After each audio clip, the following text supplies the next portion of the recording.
में अपन surge arrester के बारे में देखेंगे। ठीक है, आपको इस वीडियो को एंड तक देखना है, आपको हर चीज़ समझ में आएगी सर्ज अरेस्टर के बारे में।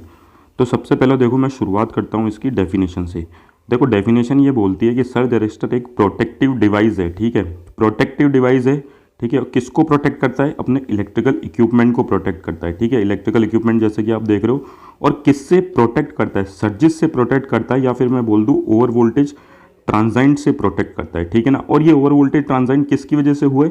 देखो लाइटनिंग और स्विचिंग की वजह से। ठीक है, तो मेरे हिसाब से आपको इसकी डेफिनेशन समझ में आ गई होगी कि सर्ज अरेस्टर एक प्रोटेक्टिव डिवाइस है। ठीक है, जो अपने इलेक्ट्रिकल इक्विपमेंट को प्रोटेक्ट करता है। सर्जिस किससे प्रोटेक्ट करता है? सर्जिस से प्रोटेक्ट करता है। और ये सर्जिस होते किसकी वजह से? देखो लाइटनिंग और स्विचिंग की वजह से।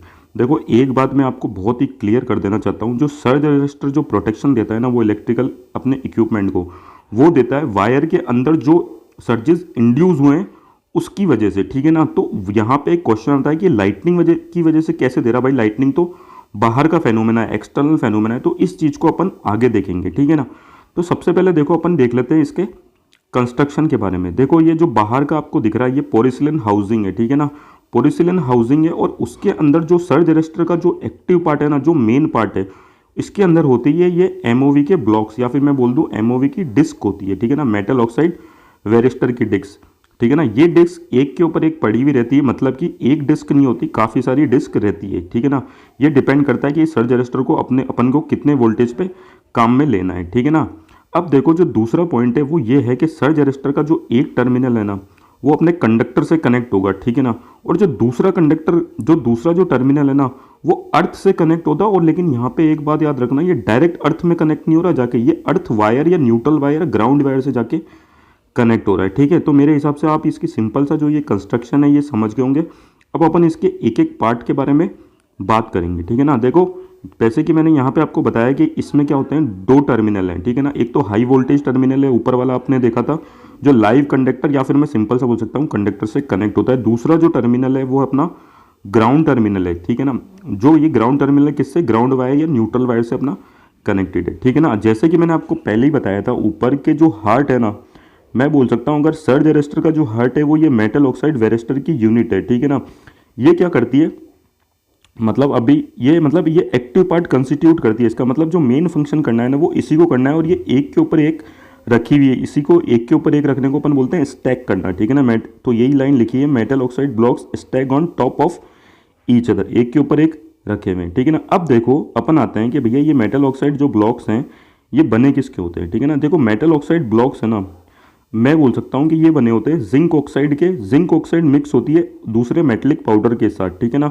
और उसके बाद इसको मिक्स करने के बाद प्रेस करते हैं किसमें? सिलेंड्रिकल डिस्क में, जैसा कि आप यहाँ पे देख सकते हो। ठीक है ना, दूसरा जो डायमीटर होता है वो डिपेंड करता है, इस डिस्क का डायमीटर डिपेंड करता है कि अपन को सर्ज अरेस्टर को कितनी एनर्जी हैंडलिंग कैपेबिलिटी पे काम में लेना है। ठीक है ना, दूसरा पॉइंट ये हो गया। तो देखो डायमीटर जो होता है ना, अप्रोक्सीमेटली वो 100 मिलीमीटर का होता है, या फिर 3.9 इंचेस का होता है नॉर्मल अपने पावर फ्रीक्वेंसी की कंडीशन में। तो एक ये भी पॉइंट है, आप इसको याद रख सकते हो। अब देखो ये मेटल ऑक्साइड वेरिस्टर, जैसे कि अपन ने बोला था मेन फंक्शन करता है ये मेटल ऑक्साइड वेरिस्टर के ब्लॉक ही। तो देखो ये फंक्शन करते कैसे हैं, तो देखो सबसे बहुत ही बढ़िया बात लिखी है, दीज वो blocks are like voltage control switch. तो ये जो ब्लॉक है ना, ये वोल्टेज कंट्रोल स्विच की तरह काम करते हैं। देखो मैं आपको थोड़ा सा बताता हूँ, वोल्टेज कंट्रोल स्विच का मतलब कि इनका जो रजिस्टेंस है ना, ठीक है ना, वो डिपेंड करता है वोल्टेज पे। और वोल्टेज पे भी कैसे? इन्वर्सली प्रोपोर्शनल होता है वोल्टेज के, मतलब वोल्टेज और रेजिस्टेंस क्या है? इन्वर्सली प्रोपोर्शनल है। तो एक चीज़ यहाँ पे देखो ये और लिखिए, which act as insulator with line voltage, मतलब ये मेटल ऑक्साइड जो वेरिस्टर है ना, वो एक इंसुलेटर की तरह काम करते हैं लाइन वोल्टेज पे। और जैसे ही लाइन वोल्टेज से सर्ज वोल्टेज पे आया, ये कंडक्ट करना शुरू करते हैं। ठीक है ना, तो ये भी एक पॉइंट याद रखो। अभी इस चीज़ को अपन समझेंगे भी और देखेंगे भी कि कैसे।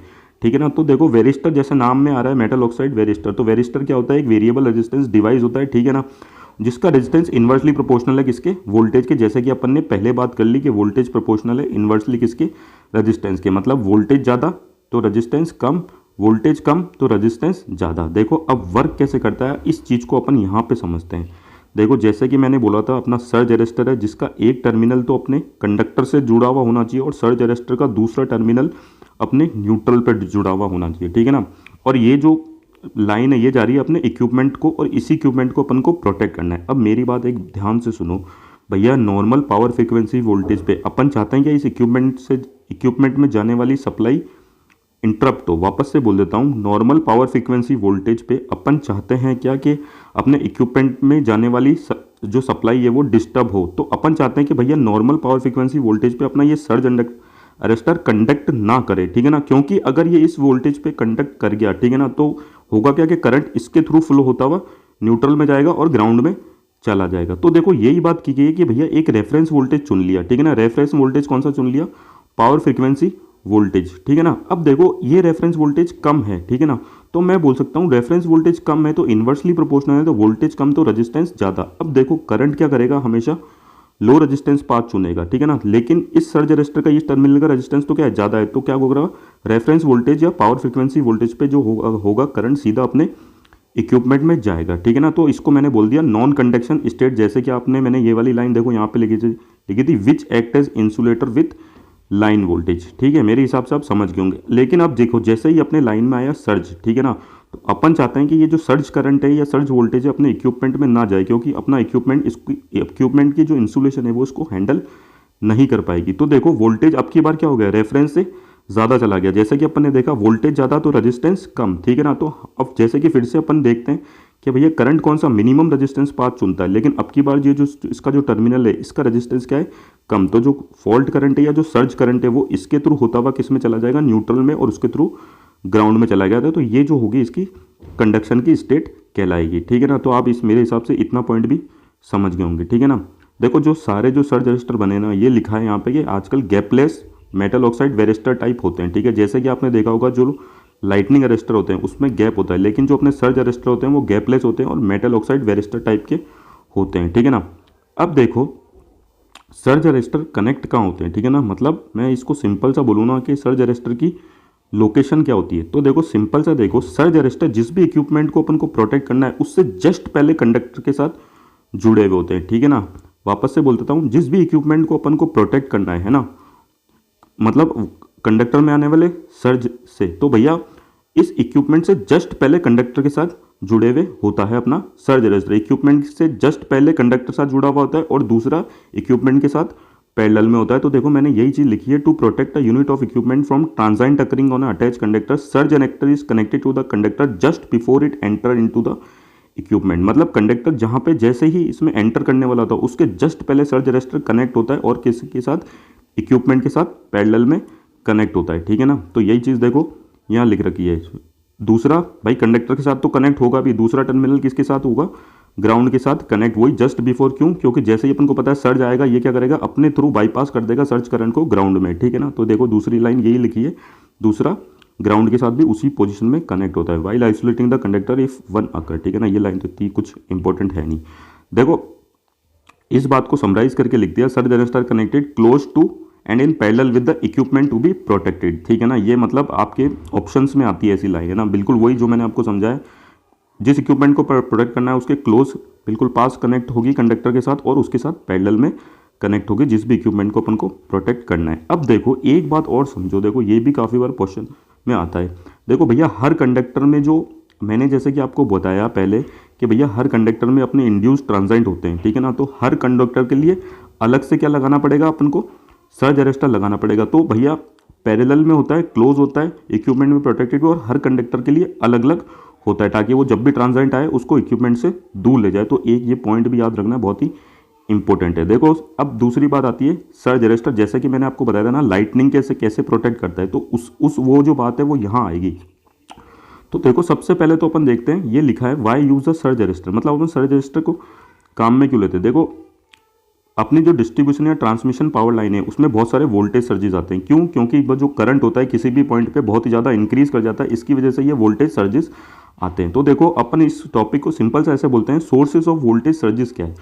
तो सबसे पहला जो वोल्टेज सर्ज का जो सोर्स है ना वो है लाइटनिंग, ठीक है ना, वही चीज़ मैंने यहाँ पे लिख रखी है। और देखो ये इंपॉर्टेंट लाइन ये लिख रखी है, surge arrester are not generally design to protect against direct lightning strike to a conductor. देखो भैया जो डायरेक्ट लाइटनिंग स्ट्राइक होगी ना कंडक्टर पे, सर्ज अरेस्टर उससे प्रोटेक्शन अपन को नहीं देता है, ठीक है ना, उससे प्रोटेक्शन अपन को देता है लाइटनिंग अरेस्टर, ठीक है ना, but rather against electric transient resulting from lightning strike occurring in the vicinity of conductor. लेकिन अगर अपने विसिनिटी मतलब आसपास, अगर अपने कंडक्टर के आसपास कहीं लाइटनिंग स्ट्राइक हुई है, ठीक है ना, और उसकी वजह से क्या हुआ है, अपने कंडक्टर के अंदर इलेक्ट्रिक ट्रांजाइट या हाई वोल्टेज सर्जेस आए, तो उससे प्रोटेक्शन देने के लिए अपने को क्या काम में आता है, सर्ज अरेस्टर। तो अब इस बात को अपन समझ सकते हैं कि भैया कैसे आएगा। देखो अंडरग्राउंड केबल में क्या होगा कि जैसे ही अपने ग्राउंड पे लाइटनिंग स्ट्राइक करती है ना, तो क्या होता है कि ग्राउंड करंट फ्लो होता है। अब ये ग्राउंड करंट क्या होगा, अपने ब्रूड जो अपने गड़े हुए कंडक्टर्स हैं उनके आसपास जाएगा और उनमें ट्रांजाइट को इंट्रोड्यूस करेगा, ठीक है ना। और ये ट्रांजाइट जो होते हैं हाई वोल्टेज सर्जेस, ये कहीं मिड में कंडक्टर के पास आएंगे, तो ये हमेशा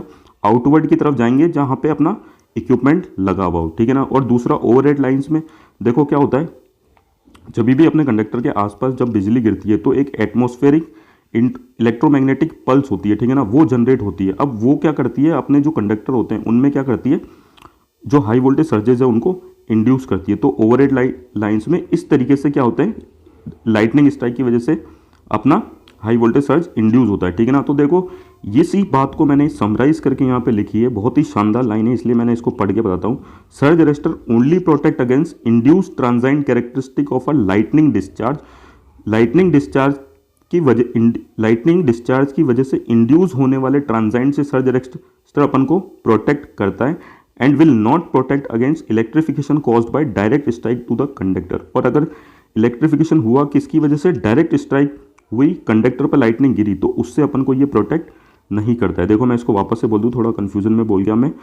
मतलब भाई ट्रांजाइट इंड्यूस हुए किसकी वजह से, लाइटनिंग डिस्चार्ज की वजह से, तब तो सर्ज अरेस्टर अपन को प्रोटेक्ट करेगा। लेकिन अगर डायरेक्ट लाइटनिंग स्ट्राइक हुई अपने कंडक्टर पे, तो सर्ज अरेस्टर उससे अपन को प्रोटेक्शन नहीं देगा। दूसरा जो सोर्स है सर्जेस का वो है स्विचिंग सर्जेस। स्विचिंग सर्जेस क्या होते हैं, जब भाई जो अपनी ऑपरेटिंग कंडीशन होती है, ठीक है ना, उसमें जब चेंज होता है ना, तो वोल्टेज या हाई वोल्टेज सर्जेस अपने इंड्यूस होते हैं, तो उससे प्रोटेक्ट देता है। और उससे स्विचिंग सर्जेस से प्रोटेक्शन देने के लिए अपने एक स्पेशल क्लास अरेस्टर है जिसको अपन स्टेशन क्लास अरेस्टर बोलते हैं। ये भी देखो काफ़ी बार एग्जाम में पूछ लिया जाता है, इसलिए मैंने इस लाइन को ऐड किया। अब देखो जिसको स्विचिंग सर्जेस नहीं पता, स्विचिंग सर्जेस क्या होता है, trapping of energy and subsequent release of energy. देखो इस बात का सिंपल सा इतना सा मतलब है कि भैया जब अपने पता है लाइन में कैपेसिटेंस भी होता है और इंडक्टर भी होता है, तो जो एनर्जी वो इलेक्ट्रिक फील्ड से मैग्नेटिक फील्ड में कन्वर्ट करती है, तो इस वजह से क्या होते हैं, अपने हाई वोल्टेज सर्जेस आते हैं। और तीसरा जो कारण है सर्जेस का वो है टेम्परेरी ओवर वोल्टेज। बहुत ही सिंपल सा है, टेम्परेरी ओवर वोल्टेज क्या होता है कि भैया जब एक फेस में अपने ग्राउंड फॉल्ट आता है, तो ठीक है ना, तो होता क्या है कि जो दूसरा फेस है, जो अनफोल्टेड फेस है, उसमें ऑटोमेटिकली क्या होता है, वोल्टेज बहुत ज़्यादा राइज कर जाता है, तो उससे अपन को अपना सर्ज अरेस्टर प्रोटेक्शन देता है, ठीक है ना। तो देखो भैया ये तो कारण हो गए किसके, सर्जेस के आने के। देखो अब 100 बात की एक बात अपने निष्कर्ष क्या निकाला, सर्ज अरेस्टर ना तो भैया लाइटनिंग को एब्जॉर्ब कर रहा है, ठीक है ना वो लाइटनिंग को स्टॉप कर रहा है। ये कर क्या रहा था भैया, जैसे ही सर्ज आया इसने क्या करा, अपने थ्रू बाईपास कर दिया सर्ज करंट को, किसमें, ग्राउंड में, और अपने इक्विपमेंट को प्रोटेक्ट कर लिया। तो देखो यही बहुत ही शानदार लाइन लगी है, it limit voltage on equipment bypassing surge current. इसने क्या करा, इक्विपमेंट्स पे इतना वोल्टेज को नहीं जाने दिया। क्यों, क्योंकि इसने क्या करा, उसी टाइम क्या करा, जैसे ही सर्ज आया तो सर्ज करंट को अपने थ्रू ग्राउंड में क्या कर दिया, बाईपास कर दिया, ठीक है ना। अब देखो सर्ज अरेस्टर अगर डायरेक्ट लाइन के साथ लगा हुआ होगा, ये भी बहुत ही इंपॉर्टेंट लाइन है, सर्ज अरेस्टर अगर डायरेक्ट अपने लाइन के साथ कनेक्ट है, तो भैया वो उसके पास इतनी कैपेबिलिटी होती है कि होनी चाहिए कि वो उस जो लाइन वोल्टेज है उसको विथ स्टैंड कर जाए या उसको झेल जाए, उस पर डैमेज ना हो, ठीक है ना। और लास्ट पॉइंट देख लो, सर्ज अरेस्टर का जो इम्पल्स रेशो होना चाहिए वो क्या होना चाहिए, कम होना चाहिए। तो ये था सर्ज अरेस्टर के बारे में। Thank you.